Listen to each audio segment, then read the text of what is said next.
ter morado em nossa vida.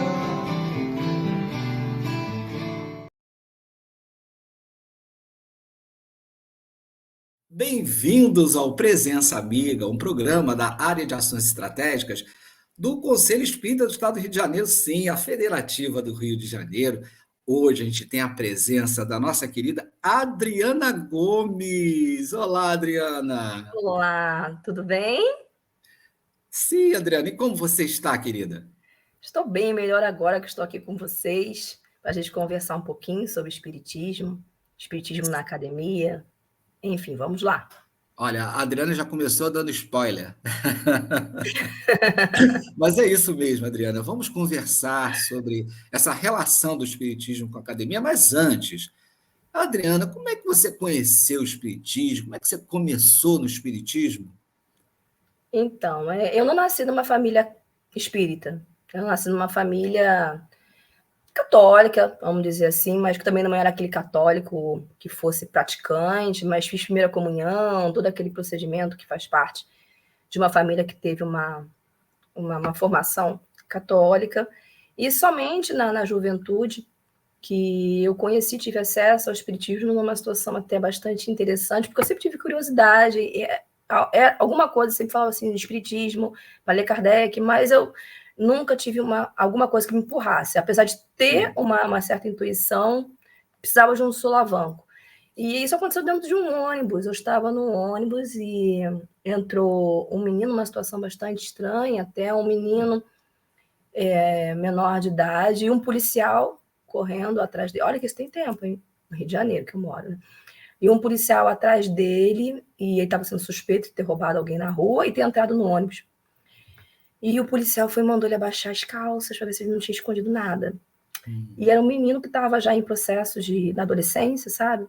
Sim. E o menino puxou a calça, e enfim, aquilo me impactou. E a menina que estava do meu lado falou: eu estou aqui em prece por esse menino, eu estou aqui em prece por essa situação. Aí eu olhei para ela e começamos a conversar. Nisso desceu o menino, desceu o policial, ficou todo mundo naquele sobressalto no ônibus. E aí ela começou a conversar sobre espiritismo, que ela frequentava uma casa num bairro onde eu morava, e que eu não conhecia, mas uma casa que já tinha um certo tempo. Perguntei o endereço para ela, ela me disse, passou. Né? E aí, em um determinado Eu estou momento com da minha... vontade de dizer aqui que nada é por acaso, mas não vou dizer, não. Mas assim, olha que foi uma situação diferenciada, né? Foi um momento de violência. Você pode analisar essa violência em diversos aspectos, né? Um problema na rua, uma violência no ônibus, né? O menino ter que tirar o short, ele estava sem cueca, você tem uma ideia da situação, a vergonha que ele passou, o constrangimento que todo mundo vivenciou naquele momento. E, enfim, num dado momento, por conta da dor, eu lembrei da ocasião do ônibus e do endereço que a menina tinha me falado, só rua. Mas era uma rua que eu conheci, enfim, por ser num bairro. E aí eu fui andando, entrei no centro, peguei informações e passei a frequentar o centro espírita, assistindo palestras. E Você depois, aí, lembra qual era o centro? eu sinto que esse ano, eu tive, infelizmente, por questões de excesso de trabalho, que me provocaram uma série de situações, uma delas está aqui na minha mão esquerda, mesmo eu sendo destra, na minha mão esquerda, eu acabei tendo que me afastar fisicamente, né, de atividades, dos estudos. É o Centro Espírita Humildade e Amor, que fica em Irajá. Centro Espírita Humildade e Amor. E eu cheguei na casa e, enfim, comecei a participar de palestras e me mandaram fazer um tratamento médico na época. Eu fiz um tratamento de cura, nas salas de cura que tem lá, eu fiz um tratamento. Foi quando, né, na minha alta, mandaram que eu fosse para a educação mediúnica, que eu deveria ir. Fiz a educação mediúnica e comecei a trabalhar na casa, né? Era uma trabalhadora, vamos dizer assim, que esse ano eu parei. Na realidade, na pandemia, todo mundo parou, né? Todo mundo parou, a casa espírita parou, Sim. mas eu continuei a fazer atendimentos com os idosos, que os idosos ficaram muito mais privados do que nós, que éramos mais jovens. Então, eu ficava ligando, eu tinha uma lista de idosos em que eu ligava semanalmente para saber como é que eles estavam, enfim. Foi o meu último trabalho feito na casa. E aí depois, né, eu passei por alguns problemas também de ordem pessoal e eu não tive condições de continuar com esse trabalho. E esse ano, como eu falei, que tudo voltou ao normal, né, inicialmente com algumas restrições. Eu acredito que agora as coisas lá estejam praticamente normais, mas eu não pude, por conta de falta de horário mesmo, que o meu Sim. horário ficou muito comprometido com diversos trabalhos que eu acabei me envolvendo esse ano. Mas já é meta minha no ano que vem voltar para os estudos e voltar para o Vamos trabalho, falar né? então desse trabalho, porque tem aí PPGH Universo, isso não é o nome do Centro Espírita, a gente já percebeu que não é o nome do Centro Espírita. Vamos falar então, porque a Adriana Gomes, gente, é uma acadêmica, ela está estudando o Espiritismo. O que quer dizer PPGH Universo, Adriana? É o programa de pós-graduação em História da Universidade Salgado de Oliveira, né, a qual eu trabalho, eu leciono, em que eu oriento pessoas que estão fazendo mestrado, doutorado, e nessa instituição, que eu tive a oportunidade de começar a trabalhar em 2020, em agosto de 2020, então, no meio da pandemia, eu ingressei na universidade, no meio daquele caos, eu ingressei na universidade, dando aula remota, e a partir de então, eu oriento, eu estou no momento com 8 orientandos, e trabalham diferentes temas ligados a intelectuais do século XIX, a questões jurídicas do século XIX, que também é uma das pesquisas que eu realizo pessoal, e até religiões de maneira geral. Então, mas não tenho nenhum orientando sobre espiritismo, que me dói Olha muito, só. eu não tenho, né? Mas eu tenho uma orientanda que está trabalhando com a Igreja Universal, tenho 2 orientandos trabalhando com a Umbanda, mas eu não tenho ainda nenhum orientando de espiritismo. Mas como é que essa visão acadêmica para trabalhar com a religião, como é que isso funciona? Você tem que entender que a gente trabalha com a religião na academia, na religião, na Hum, história, não com uma visão de teologia, né? Não é uhum. teologia. A gente tem que separar a teologia da história, que tem uma diferença muito grande. É você ter o estudo, né, da religião, mas dentro de um contexto histórico. Vou dar o meu exemplo, que talvez fique mais claro para as pessoas compreenderem, né? O meu objeto de pesquisa, no doutoramento, foi a criminalização do espiritismo no Código Penal de 1990. O espiritismo já foi crime. Já foi crime ser Sim. espírita no Brasil. E eu fui analisei isso de uma maneira mais geral no meu mestrado. E no doutoramento, eu quis entender juridicamente, por isso que eu falei que essa questão jurídica no 800, eu acabei mergulhando na minha tese, eu quis entender como que juridicamente isso foi discutido, né? O artigo 157 foi discutido, como que diálogo ocorreu entre os magistrados na época, por que ele foi criado, porque para ser criado existia uma necessidade de proteção à sociedade, necessidade de criação de um bem jurídico de salvaguarda à sociedade. Então, eu Tinha quis muito a entender ver com as curas, né? que tinha a ver com as curas, né? E tinha lá os seus problemas, sim, a gente não pode negar, né? Que tinha os seus problemas, sim, e que eu menciono, mas também existia um déficit gigantesco do próprio Estado na questão Uhum. de curar essas pessoas, de tratar essas pessoas. A gente também tem Sim, que entender isso, tem que mergulhar nisso na época, tem que entender também o que essas pessoas iam buscar na casa espírita. Cura? Sim, mas porque existiam lacunas no próprio Estado em realizar esse tipo de trabalho. Né? Então, os centros a gente espíritas, vê até a importância das rezadeiras nos interiores que é uma do questão Brasil, cultural, né? né, Henrique? Isso é uma questão cultural, que a gente não pode colocar isso na conta do espiritismo do 19, porque o espiritismo foi na segunda metade do 19. Ele começa a ganhar impulso no Brasil, na Bahia, né, com o pessoal lá da Bahia, com Teles de Menezes, com a criação do eco da Lentumo, que eu discuto isso na minha dissertação de mestrado, ganha impulso na década de 60 no Brasil, lá na Bahia, depois vem para o Rio de Janeiro, ganha impulso no Rio de Janeiro nos anos 70, isso no século XIX, mas as questões das curas, como você muito bem chamou a atenção, já era uma situação que faz parte da cultura, de alguma maneira, Pois é. brasileiro, lá de tempos atrás, né? Da época do período colonial. Eu tenho um livro aqui em casa que é do Thomas Eubank, em que ele fala sobre o Brasil, que ele fez uma visita ao Brasil. Ele era um inglês radical, que morava nos Estados Unidos, em que ele menciona, né, nesse diário dele, ele fez uma menção também a essas questões de cura que ele via aqui no Brasil, isso na época do Império, né, e curas realizadas por escravizados, né, por escravizados ou Interessante. ex-escravizados, a depender, que eram curandeiros. Então, assim, essa questão do curandeirismo é uma situação em que vem de muito tempo, sejam rezadeiras, sejam curandeiros por meio de passividade de algum espírito que não seja ligado ao espírito, porque o espiritismo vem depois. O espiritismo vem depois. E o espiritismo ele acaba indo de uma questão que culturalmente era aceita. Culturalmente ela era aceita, só que o Estado, na ocasião, não via dessa maneira também. A gente vai ter aí todo um discurso médico que a gente precisa chamar a atenção, né, que os médicos eles queriam que esse campo de atuação na medicina fosse um campo exclusivo deles, não queriam mais saber de curandeiros, de parteiras, enfim, atuando numa área que era uma área médica, no campo médico. Então a gente vai ter aí uma briga muito grande nesse campo, né, e o espiritismo ele vai entrar nessa briga, né? Sim, Adriana, eu queria até voltar a esse assunto, né, porque eu creio que seja o seu objeto de pesquisa, mas Kardec ele teve um problema muito sério com a academia. Na academia de ciências, ele não foi aceito, o espiritismo foi bastante, vamos dizer assim, atacado pelos cientistas da época, né? E Kardec, inclusive, foi afastado da academia.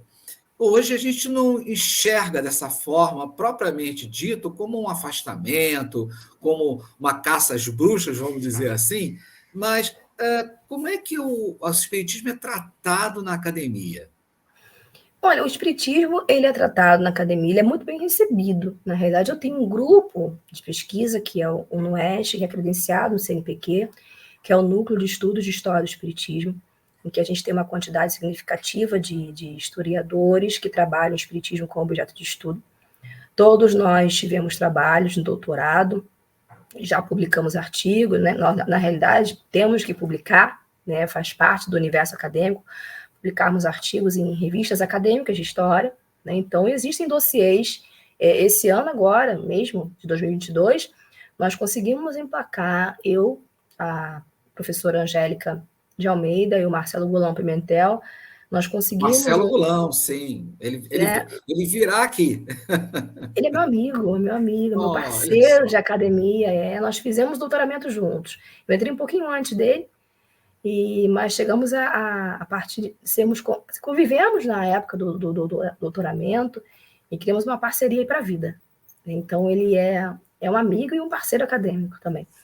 E nós três reunidos, a gente fez um dossiê agora, que até convido vocês a lerem, que está publicado pela revista Interações, em que os artigos todos ali são artigos de pessoas que têm o espiritismo enquanto objeto de estudo, mas que trabalham o espiritismo de uma forma acadêmica, que era o que justamente que eu estava falando para você, né? A gente tem que fazer essa separação em que a gente não pode tratar o espiritismo na academia como um espiritismo que se trabalha o espiritismo num centro espírita, né? A gente não está ali para divulgar a doutrina espírita enquanto doutrina espírita, a gente está ali para discutir o espiritismo e da maneira como ele se comportou na história, de alguma forma, né? Então, no meu caso, como eu falei com você, foi na questão do crime.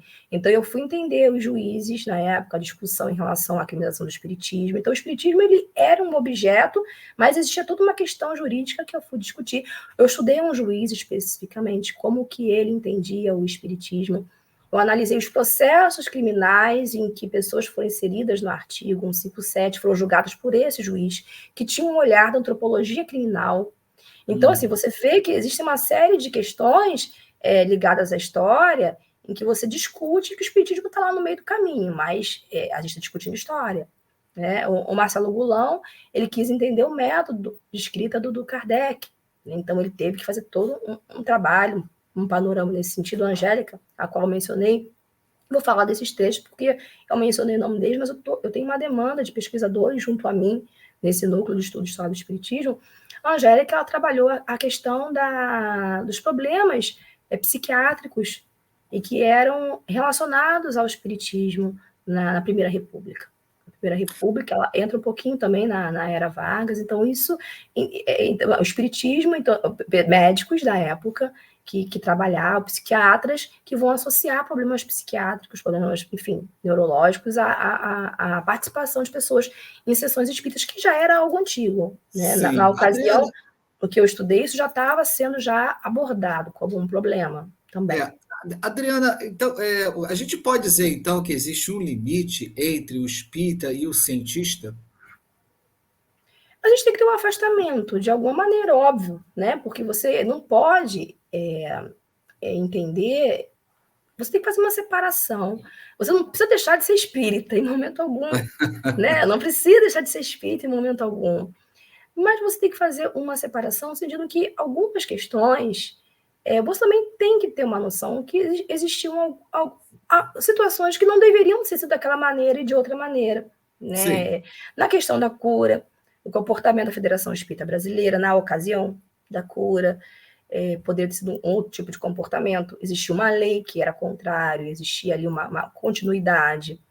A gente pode colocar isso como uma questão também a ser debatida, a ser discutida, mas também você pode colocar o ponto de ser uma questão cultural, de ser uma questão também de ausência do Estado, e existir uma caridade da Federação Espírita em levar para as pessoas um alento à dor que elas estavam sentindo e curava.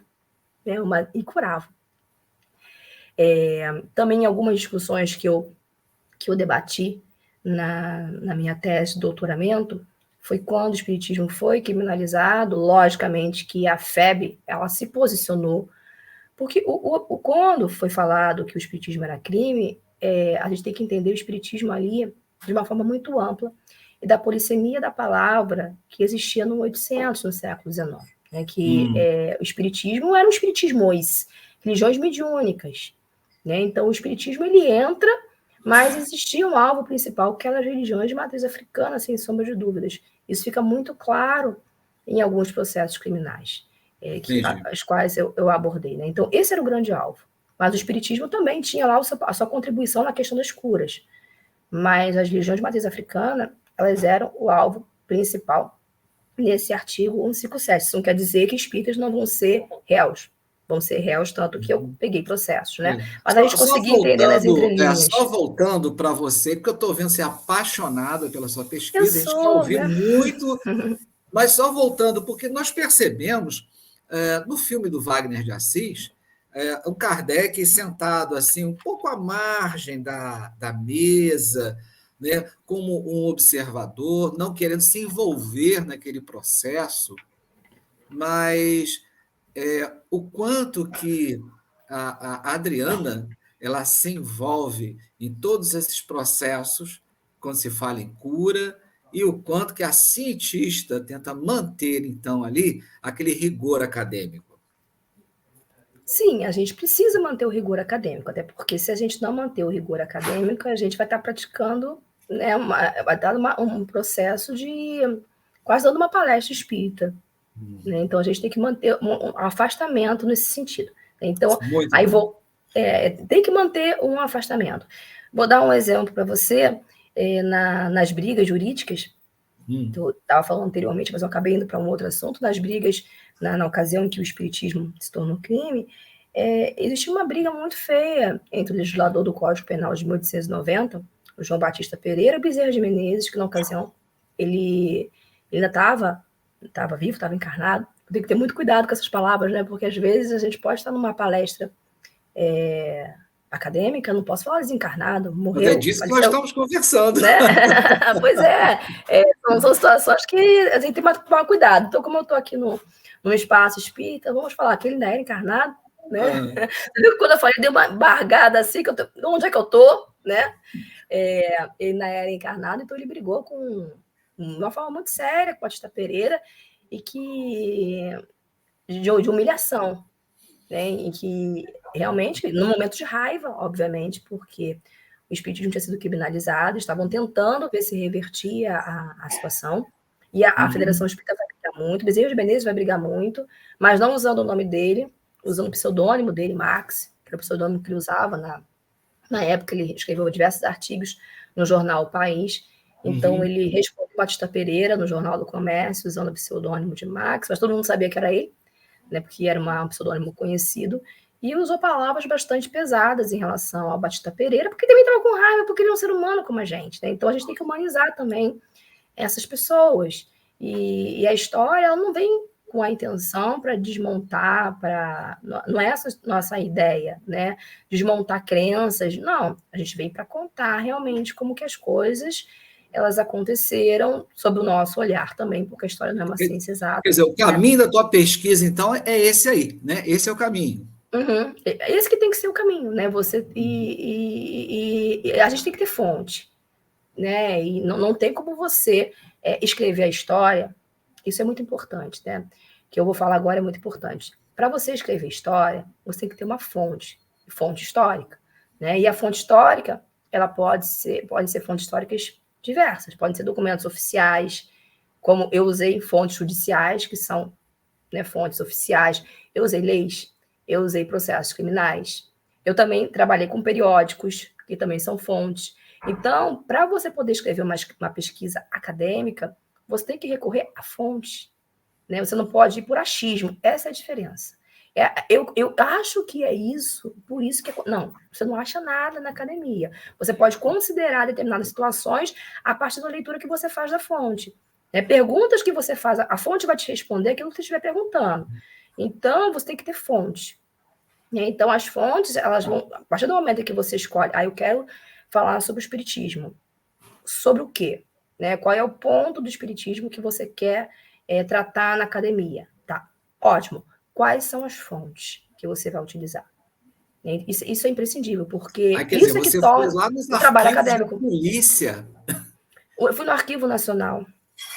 O Arquivo Nacional. Né? O Arquivo Nacional, porque lá que tinha os processos.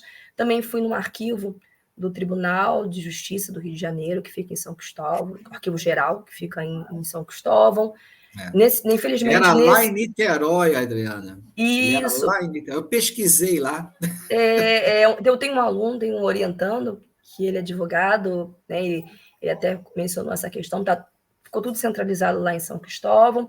Isso. Mas, infelizmente, lá em São Cristóvão, os processos... Eu tenho diversos processos aqui em casa, no meu HD externo.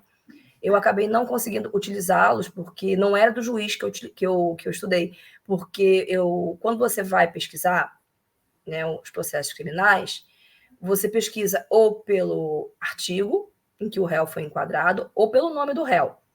Eu ia atrás do artigo, porque eu não estudei pessoas específicas, né, ou réus específicos. Eu queria era um juiz específico, como interpretou um artigo. Conta algum caso interessante, Adriana, dessa pesquisa que você fez, de alguma acusação? Eu analisei diversos processos, né? Eu vou falar de um da dissertação e de um do mestrado, da tese, doutoramento, né? O do mestrado, eu estudei um muito, muito interessante, que é aquela questão que eu falei com você, que o alvo realmente era as regiões de matriz africana, em que estava muito nítido que aquela pessoa que estava enquadrada no artigo 157 era um religioso das religiões de matriz africana, até pelos materiais, porque eles invadiam as casas das pessoas. A polícia invadia, apreendia os objetos, e muitas vezes sem mandado. Ia lá, invadia, pegava os objetos, prendia a pessoa, e a pessoa tinha que ficar se explicando, enfim. Então, era uma coisa bastante arbitrária também. E pelos objetos apreendidos, a gente via que o espiritismo, né, a pessoa, ela na época professava, vamos dizer assim. E estava nítido que era uma pessoa de religiões de matriz africana, pelos objetos que foram apreendidos. Mas ele tentando se salvaguardar, já percebendo que existia uma certa complacência com os espíritas kardecistas, como diferenciava na época, né? Então, isso que se briga tanto hoje, o espírita tem que falar que ele é espírita, que não é kardecista. Vai dar uma olhadinha lá atrás, que dá para entender. né? Porque era um kardecista, ele não é um de religiões africanas, de cultos africanos, né? Então está lá atrás a explicação para essas diferenciações. Então ele falava, mas eu tenho um livro do Kardec na minha casa, tentando sair daquela situação. Olha, interessante. Assim como também, né, na minha dissertação de mestrado, tem relatos, né, de objetos apreendidos, inclusive diversos. Aí era uma sessão espírita, de fato, é uma pessoa que na casa dela ela fazia sessões espíritas de cura, né, em que algumas sessões eram voltadas para a cura, em que dentre os objetos apreendidos eram diversos livros do Kardec. Né? Então, o livro do Kardec era uma comprovação do crime, veja só. Né? Olha, Era livro dos espíritos, livro dos médios. Como que, né? E isso foi na minha dissertação de mestrado. Na minha tese de doutoramento, né, existem N casos aí que, aí, como o meu foco era estudar um determinado juiz, eu peguei os processos de um determinado juiz, né, e para entender como que ele interpretava sob o olhar da antropologia criminal. E assim, foram vários processos, alguns ele criminaliza por ser um ex-escravizado, e estava nítido ali que os objetos apreendidos eram objetos de pessoas de uma religião de matriz africana, e ele acaba punindo aquele homem, que depois ele recorre, ele vai ser absolvido numa outra instância, mas no momento ele acaba, e utiliza um discurso na sentença muito respaldado na antropologia criminal, usando como argumento de autoridade o Nina Rodrigues e o Lombroso, César Lombroso, sobretudo o Lombroso, e o Nina Rodrigues,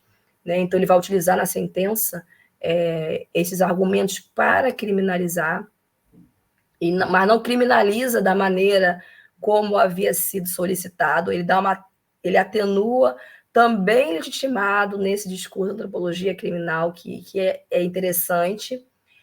Um outro também que eu analisei, de uma mulher também, que ali você tinha questões do espiritismo kardecista, vamos dizer assim, que era como eles diferenciavam na época, né? E o espiritismo de origem de matriz africana, ela tinha de tudo um pouco ali, era um trânsito, realmente uma circularidade religiosa muito grande nesse sentido. E ele acaba, né, na sentença, era uma mulher que tudo indicava que ela era dona de um prostíbulo, né, e existiam quartos em que as mulheres trabalhavam. Então você vê de tudo nos processos, né? Você vê a sociedade de uma época. Não, eu estou vendo o quanto emocionante é a pesquisa que você está fazendo. Você vê que o espiritismo, você vê que o espiritismo ele está ali, mas você está estudando uma sociedade, né? Sim. Sociedade, ideias de uma época. Então o espiritismo está ali, mas você tem que compreender quem eram aquelas pessoas, né? E aí quando ela foi presa, ela foi presa, os objetos foram apreendidos também junto a ela. Então, ela teve que ficar se explicando por que ela colocava milho na porta de alguns quartos, azeite da porta de alguns quartos. Nesse ponto, não tinha nenhum livro espírita. Não, mas ela dizia que ela era espírita. Ela dizia que ela era espírita, mas os objetos eram apreendidos pela polícia, né? Eram ligados a cultos de religiões de origem africana. E aí, no final, o juiz, ele absolve, né? E ele fala de uma forma... Aí ele usa o espiritismo aí, né? O espiritismo, como a gente conhece, o kardecismo, né? Como na época. Ele vai mencionar, ele fala que ele não vê diferença alguma entre as pessoas acreditarem. Aí que interessante, ele dá um show aí, né? Apesar de ele, algumas vezes ele dá algumas, né, escorregadas em algumas situações, mas ele dá um show nesse momento em que ele fala assim: eu não vejo diferença alguma entre uma pessoa acreditar nos poderes do milho, da pipoca e do azeite, entre as pessoas acreditarem nos poderes dos espaços magnéticos e nos poderes da água fluidificada, assim como também as pessoas acreditarem nos santos e acreditarem nos poderes da água de Lourdes, da água benta. Ele via tudo como a mesma situação, né? Que é a liberdade religiosa. Então, não cabia a ele dizer o que a pessoa deveria ou não acreditar. Se ela acreditava nos poderes do milho, da pipoca e do azeite, tudo bem. Assim como também, se acreditasse num poder da água fluidificada, tudo bem. E os católicos, num poder da água benta, tudo bem, é uma crença, né? A liberdade religiosa. E aí ele vai usar a Constituição do Brasil de 1891 para legitimar esse argumento dele, que no artigo 72 ela concedia a liberdade religiosa aos cidadãos brasileiros. Né? E esse instrumento vai ser um instrumento muito utilizado para inocentar muitos réus nesse período, porque o Código Penal de 1990 ele veio antes da Constituição, que é de 91, né? E no ordenamento jurídico... Não, eu estou assim, maravilhado com esse caso que você pesquisou. E no ordenamento jurídico, a Constituição ela vem acima do Código Penal. Sim. Então, se a Constituição concede liberdade religiosa, como é que o Código Penal vai criminalizar o espiritismo? Aí são antinomias. E aí é a discussão jurídica também, que eu acabo entrando na minha tese de doutoramento, né, que eu tive que fazer uma interface com um pouco com a história do direito também. Olha, eu tenho certeza que a sua tese não vai conter toda aquela aridez academicista onde as pessoas não vão querer lê-la. Acredito que o movimento espírita vai estar muito interessado em ler essa tese quando ela ficar pronta. Por favor, Adriana. Não, já está, na realidade, já defendida, eu sou doutora. Ela está defendida, né? Então você é a doutora Adriana, então eu estou tratando até errado. Gente, a doutora Adriana, eu estou esse tempo... Não, eu sou Adriana, tira esse doutora da frente, até porque eu não posso receitar antibiótico, não vem isso para mim.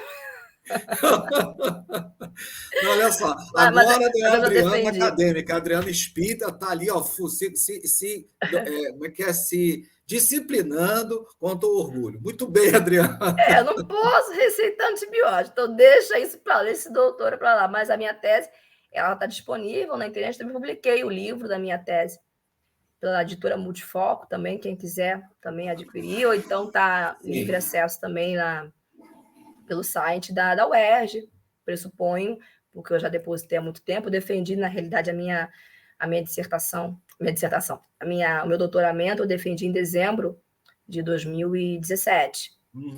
2017. Então, a UERJ disponibilizou, pressuponho que sim, que há muito tempo que eu já fiz o depósito na biblioteca, e a minha dissertação de mestrado eu defendi em fevereiro de 2013.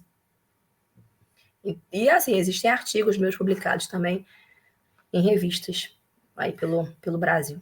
Adriana, temos que nos despedir por hora, né? O tempo está aqui já avançado. Então, querida, suas despedidas, por favor. Eu queria muito agradecer a você pelo convite, agradecer a todos que estão aqui conosco e convidá-los a estudar o espiritismo na academia, que eu acho isso maravilhoso, para o movimento espírita, para a gente movimentar, para a gente falar sobre o espiritismo. É possível você falar do espiritismo sob uma visão historiográfica, né? Atendendo às fontes, você respeitando as fontes. A gente não pode inventar, ninguém aqui está inventando nada, mas vem estudar. Dá um pouquinho de trabalho? Dá, né? Não tem como a gente enganar, que dá um pouquinho de trabalho, mas é compensador, porque você consegue, de uma outra forma, sem ser num centro espírita, também divulgar o espiritismo. E era o que o Kardec também queria, né? A divulgação do espiritismo também de outras maneiras. Então, estão todos convidados a estudar, seja comigo, com outro professor, mas venham estudar o espiritismo na academia. Já dei algumas dicas aí de fontes, tem periódicos, tem os processos criminais, tem outras coisas aí bacanas também, muito bacanas. Adriana, muito obrigado pela sua presença, amiga. Obrigada a você por tudo, obrigada pela recepção, obrigada a todos aqui que me ouviu também, o Henrique, enfim, muito obrigada. E convido a todos para o próximo Presença Amiga. Até lá! Permitir essa presença amiga, deixar fazer morada em nossa vida.